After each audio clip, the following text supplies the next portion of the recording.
जोहार सम्बलपुरी समाचार के आपन को स्वागत। राष्ट्रपति द्रौपदी मुर्मू आबा 6 तारिख नु 9 तारिख तक 4 दिनिया ओडिशा गस्त थी आसवे। श्रीक्षेत्र पुरीर रथयात्रा थी महापुरु को दर्शन करबार सहित राज्य हेबार के थिबार भिन्न भिन्न कार्यक्रम थी राष्ट्रपति जोग देवे। राष्ट्रपति गस्त के नजर थी रखिक मुख्य शासन सचिव मनोज आहूजांकर अध्यक्षता थी लोकसेवा भवन गलाकाल गोटे समीक्षा बैठक हो जाइछे। बैठक थी राष्ट्रपति रहणी सुरक्षा व्यवस्था स्वास्थ्य सेवा और चिकित्सा सबु कार्यक्रम जगान निरवच्छिन्न विद्युत सेवा के सुनिश्चित करबार उपरे आलोचना करा जाइछे। राज्य चड़क मराठी हेउतबार मृत्यु संख्या कम करबार लगी सरकार भिन्न भिन्न पदक्षेप नौछन। हेथिर लगी राज्य चलती बछर 19 लाख तालगज लगाजिबा बोली मुख्य वन्यप्राणी संरक्षक देवी दत्त विस्वाल कहिसन। से कहिसन जे राज्यर 52टा डिविजन नथिबार सबु फॉरेस्ट ब्लॉक पाचरी खम 4 कोटी 4टा लेखा तालगज लगाजिबा। इथिर लगी 7.5 कोटी टंका खर्चा हेबा।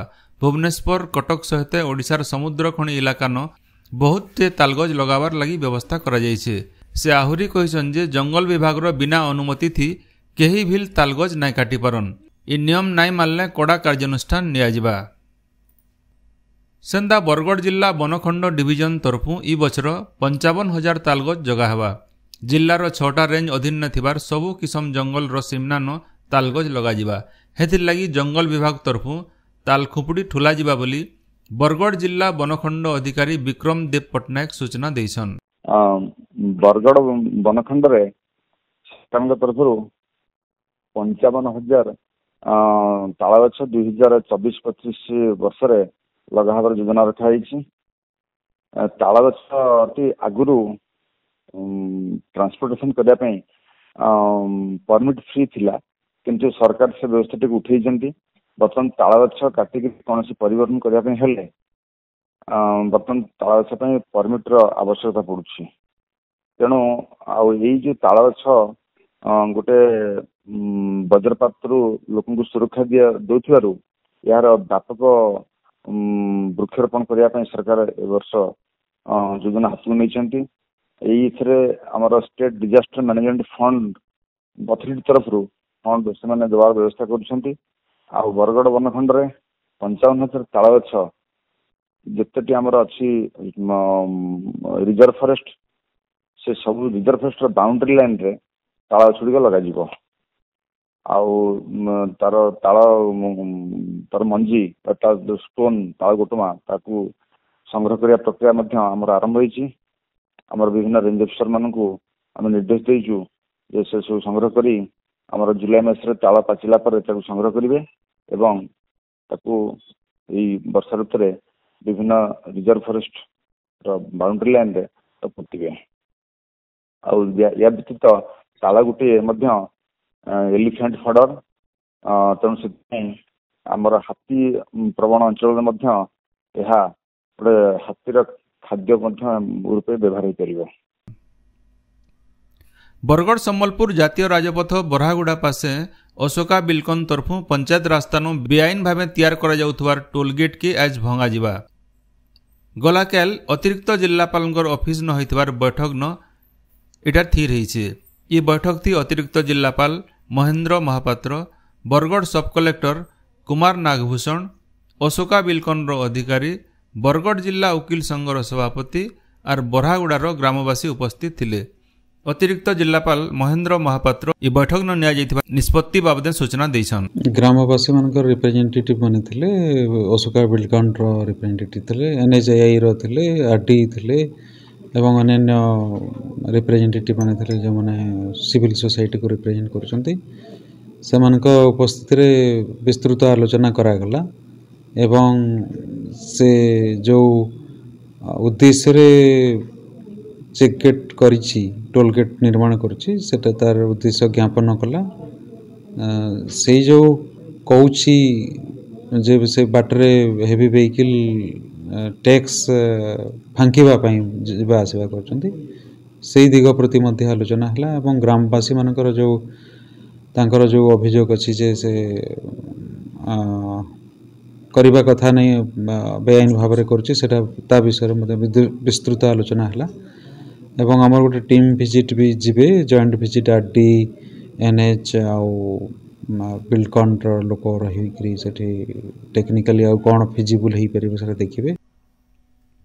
नुआपड़ा जिला खड़ियाल ब्लॉक किरकिरा गाँव विषाण क्षति खाई 10 जनकर बनिया देह बिगड़ी सेमानकु गला राति खड़ियाल सरकारी डाक्तरखाना भर्ती करा जाइछे। सेमानकर भितरु 3 जनकर अवस्था बेसी खराब हेबारनु सेमानकु नुआपड़ा जिला मुख्य डाक्तरखाना भर्ती करा जाइछे। ई बाबदे अतका सूचना दौछन नुआपड़ा जिला आकाशवाणी दूरदर्शन न्यूज वरिष्ठ सांबादिक तपन रंजन दास। नुआपड़ा जिला खड़ियाल ब्लॉक रो किरकिटा गाँव में विषाक्त छतु खाई गोटे परिवार 10 जन नहीं आक्रांत होते निश्वास नेबार प्रॉब्लम है किसी लोग अच्छे तो भाया अनुभव कले से राति विलंबित राति 12 बजे खड़ियाल उपखंड स्वास्थ्य केन्द्र को अणाई से चिकित्सित है आ चिकित्सित होचन वर्तमान से 3 जन के आउ गुरुतर अवस्था निश्वास नेबार प्रॉब्लम है तेणु नहीं जिला मुख्य स्वास्थ्य केन्द्र के भर्ती करा अवस्था वर्तमान स्वाभाविक थिबा जना पड़ी नुआपड़ा जिले में परिवार जेन थिले आज किरकिटा गाँव रे सेमानकर गोटे बगीचा अच्छे बगीचार पुआल आनिक किसी गजई से पुआल क्षति फुटला से क्षति के खाई गोटे परिवार समस्त नहीं आक्रांत होते। देश लागू होइतबार नुआ आपराधिक आईन बाबदे लोक सचेतन करवार लगी राज्यर भिन्न भिन्न जगह सचेतनता कार्यक्रम हो जाइए। बरगढ़ एसपी प्रहलाद साहे मीना गोटे सांबादिक सम्मेलन नुआ आईन बाबदे सूचना देते सेंता बरगढ़ जिला आईन सेवा प्राधिकरण तरफु बरगढ़ सबजेल के जाकरी सबजेल कर्मचारी और जेल अंतेवासी मानकु नुआ आईन बाबदे सचेतन करा जाइछे। नुआपड़ा जिला खड़ियाल सबजेल ठाने भी गोटे सचेतनता कार्यक्रम होता इति सांबादिक और आईनजीवी तपन रंजन दास ये आईन बाबदे बुझे सेंता खड़ियाल पुलिस तरफु होइतबार कार्यक्रम खड़ियाल एसडीपीओ अभिषेक अनुप बेहरा नुआ आईन बाबदे बुझे। जातीय डाक्तर दिवस अवसर में बरगढ़ शक्ति इप्सिता फर्टिलिटी क्लिनिक गलाकाल गोटे स्वास्थ्य और परामर्श शिविर होता। बरगढ़ विधायक अश्विनी षडंगी शिविर के उद्घाटन करथिला बेले सीडीएमओ डाक्तर निरुपमा षडंगी वरिष्ठ डाक्तर सुबलकर जोग देथिले। शिविर 482 जन रोगी स्वास्थ्य परीक्षा संगे परामर्श दिया जाइथिला। केंद्रीय लोकसेवा आयोग यूपीएससी सिविल सर्विस प्रिलिमिनारी परीक्षाफल बाहरी 14,000 नु एतका परीक्षार्थी ई परीक्षा थी पास होइछन। यूपीएससी वेबसाइट थी पास होइतबार परीक्षार्थी रोल नंबर जारी होइछे। एबा डिसेंबर 20 तारिख दिन सिविल सर्विस रो मेन परीक्षा हेबा। इनो जने दिया जाई पारे जे 1056टा भिन्न भिन्न पद नियुक्ति लगी परीक्षा होउछे। युक्त 2 पहला बछर ना लेखा लगी दरखास्त आवेदन समय के एबा 12 तारिख तक बढ़ी दिया जाइए। आगनु ई समय जुलाई 6 तारिख तक थिला। पहला खेप मेधा तालिका एबा 20 तारिख दिन बाहरवा। बछा होइतबार छात्र छात्री माने 22 नु 27 तारिख भितरे ना लेखाई पारबे बोली उच्च माध्यमिक शिक्षा निर्देशालय तरफु सूचना मिली है। आज सुंदरगढ़ झारसुगुड़ा देवगढ़ सहित राज्यर 11टा जिला वर्षा हो पारे। सेंता गलाकाल जगत सिंहपुर 20.1 सम्बलपुर और भुवनेश्वर 11.2 और रायगड़ा 5.2 मिलीमीटर वर्षा रेकर्ड करा जाइछे। आजिर सम्बलपुरी समाचार एतकिन शेष है। जुहार।